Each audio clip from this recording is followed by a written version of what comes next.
So today we're going to be transforming my wall from this to this. This project took me about 4 days of work, but it took me a little bit longer to find the right products to put it all together. The first thing I did was figuring out the design for the floating shelf. I ended up just looking at some YouTube videos to figure out how to construct it. The two main ones I looked at were from Fix This, Build That, and How I Do DIY. These are two really great videos, but I ended up making two major changes from what they did in those videos. The first major change I did was switching out the plywood for the top and bottom of the shelf for a stainable panel because I wanted to stain it and not paint it. In my experience, I've just had a really bad result when staining plywood. I know there is a proper way to do it, but personally it's just never really worked out for me. The second change I made was switching out a wooden bracket to attach it to the wall for a metal one. My father had access to a welder, so he helped me out and made one for me, but you could totally do this with a wooden bracket, but since I had the metal one, I might as well just use that. The dimensions for the shelf I ended up making were 6 feet long to match the length of desk I want to get by 8.5 inches deep. So to start off the construction for the shelf, I ripped down the panel to 5'10.5" by 7 3/4, and then ripped down 2 pieces of pine to 8.5 by 2.5 and 1 piece at 6 foot by 2.5. For all 3 pieces of pine that I did for the sides, I ended up cutting them at a 45-degree angle, so once it's all constructed, it'll look really clean and you won't be able to see how it's attached or where the seams of the wood are or be able to see any of the ends. And then for the last cut I did on the table saw, I cut out the channel for the LED diffuser channel, so I ran the wood through once vertically and once horizontally to cut out a little notch for it. Unfortunately, I don't have the video, but the way that they did it in the tutorials that I saw, they ran it through a bunch of times horizontally, or they used a router. I think the way I did it was a little bit easier and gave a way cleaner cut. So after all the wood was cut to size, I laid it all out and started staining and painting everything. For the stainable panels, I did 3 coats of Minwax honey stain, followed by a couple coats of a clear coat with sanding in between each coat to make sure it was smooth and shiny. For the pieces of pine on the side, I just used some matte black spray paint, which actually worked out really well in contrast with the slightly shiny and glossy wood. So after all the paint dried, I brought it all back into the garage and then got started putting it together. So how I put it together was with wood glue and clamps, and then I hit brads along the edges. It was my first time working with brads, and overall for a project like this, I think they're definitely what you want to go with because you can't really see the head. With something like a staple, you'd have to do a bit of work afterwards covering up where you actually stapled, but with the brads, they're really barely noticeable, and just a few touch-ups of black paint made a big difference. So after all the brads were in, I let it sit clamped for a little bit longer just so all the glue would completely dry, and then I moved on to the lighting of the shelf. So for the lighting, I picked up this LED diffuser channel and LED strip from Amazon. The important thing when picking out this strip is to make sure it's affordable, it has high density, and you don't have to wire it yourself. If you're interested in learning how to wire it, then go for that, because I'm pretty sure you can find ones a little bit cheaper, but personally, I wasn't really interested in that. And then to attach the diffuser to the bottom panel, I just used a bottle of Gorilla Glue and glued it in. After that glue set, I ended up drilling a hole in one side to route the LED strip through, so it would be hidden on the inside of the shelf and then go through the channel. And then to attach the LED strip itself, I ended up just using the adhesive that it came with, which was just a sticky backing on it, and that was strong enough to hold the LED strip in there. Finally, for the lighting, I just popped back in the plastic pieces that came with the diffusers to make it look super clean and flush with the bottom of the shelf. So for the final part of the shelf project, I just had to find and measure out where the studs were in the wall, so I made sure I was going into studs and not just drywall. After I had those all measured out, I translated those measurements onto the steel bracket that my father made and drilled holes for the lags to go through. Then onto the hanging process, I just started by putting one in on the left side at the correct height, and then I moved all the way to the opposite side and had a level on it just to make sure the bracket was completely level so the shelf wouldn't be crooked in the end. After putting a couple more lags in, the bracket was completely secured to the wall and I slid the shelf over. I actually didn't attach the shelf to the bracket in any way. I figured it just sitting on top would be alright. In total, the cost for the shelf was about $90, and it's probably the favorite thing I've built for my setup so far compared to the little thing I made for my audio interface and the thing I made for my pedals. Moving on to the artificial leaf wall,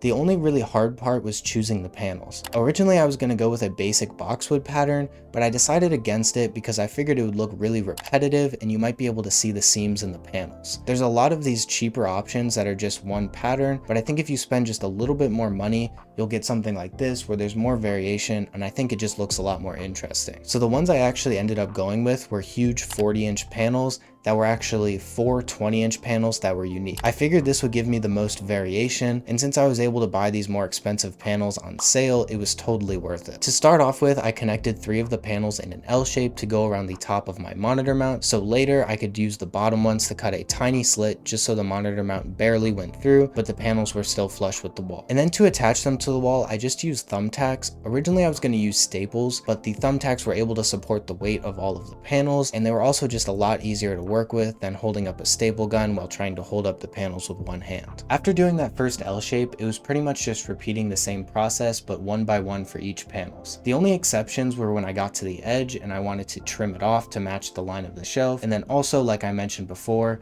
for underneath the monitor mount, I cut a little slit just so the monitor mount peeks out. And to cut the panels down, I actually just used a small pair of diagonal cutters, and that worked fine. When you're cutting these panels down, you really want to make sure to cut on the horizontal lines and not the vertical ones, because the vertical ones are the ones that actually have the leaves attached to them. So by cutting off a vertical line, you'd be losing a lot of fullness in the panels and potentially cutting it way short. The last thing I did with the panels, which I really think brought them to the next level, is since I cut off that excess on the shelf, there was actually a couple leftover pieces. So I went to those and I cut off the larger leaves on each of those, and I stuffed them into the dead spaces that were already on the wall. There was a few areas where you were really able to see the wall through the panels, so I went ahead and stuffed the extra leaves just through the back grid, so it really makes it more full, and you can barely tell that there's really any variation in the panels from what I've added. Then finally, for the finishing touch for the whole project, I routed the LED strip wire behind the leaves of the panels and around the drawers in the wall, so it would look super clean and really give a floating look to the shelf with no cable visible. So yeah, I'm pretty happy with how this project turned out. I was able to do it a little bit affordable since I was able to grab the panels for almost 50% off, so I paid $48 per panel instead of $80, which is just a way better price. I'm not really sure if the panels are worth $80, but this brand is definitely good, so I would wait till they go on sale if you're looking to do this yourself. If I were to do this project again, the only change I would make was lowering the shelf just by a little bit, so the top distance and the bottom distance of the monitor would be symmetrical, because I believe right now the measurement from the monitor to the shelf is a little bit bigger than the monitor to the desk. But yeah, thank you guys for watching, and if you're interested in doing this yourself, I'll leave the cut list for all the wood in the description as well as all the products I use. Again, really wait for these panels to go on sale. $80 is just too much to pay for fake leaves in my opinion, and for some reason fake leaves are just really expensive. But yeah,